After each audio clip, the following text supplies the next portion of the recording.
Kashmir Bangladesh border বলুন, Pakistan border বলুন, এরকম ঘটনা বহুবার হয়েছে।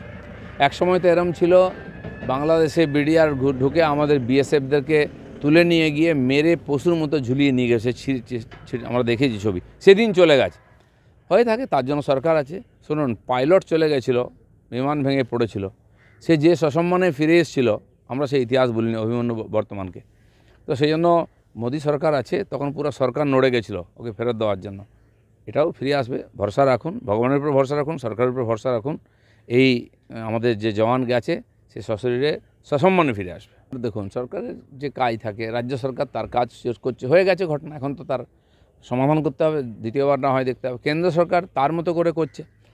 এই যে দাগিদেরকে, টেররিস্টদেরকে, গ্যাংস্টারদের মাথার দাম ঘোষণা, ডাকাতদের, তো বহু বছর, হাজার হাজার বছর দুঃখে আসছি আমরা, যাতে জনগণ সহযোগিতা করেন কমপক্ষে।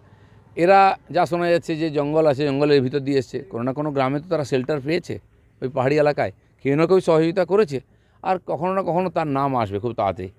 কিন্তু এখানে যদি বিষ থাকে তাহলে তো ওখান থেকে আসবেই, সেটা তুলে ফেলার চেষ্টা করে সরকার। যে কাজটা করবে সুসংগঠিতভাবে, সুনিয়োজিতভাবে করবে, যাতে দ্বিতীয়বারের ঘটনা না ঘটে। এত সুন্দর, যেটা সত্যি সত্যি যে কাশ্মীর ভূস্বর্গ, সেটা 3 বছর ধরে ওখানকার মানুষ এবং আমরা অনুভব করেছি। আমি নিজে গেছিলাম যখন সেই পুলওয়ামা, যেখানে বম ব্লাস্ট হয়ে আমাদের 70-80 জন জওয়ান মারা গেছিলেন, সেখানে নিজেও গেছিলাম আমি। হাইওয়ের উপরে গাড়ি দাঁড়িয়েছিল, সেই ঘটনা আমরা দেখেছি, সিনেমাও হয়েছে।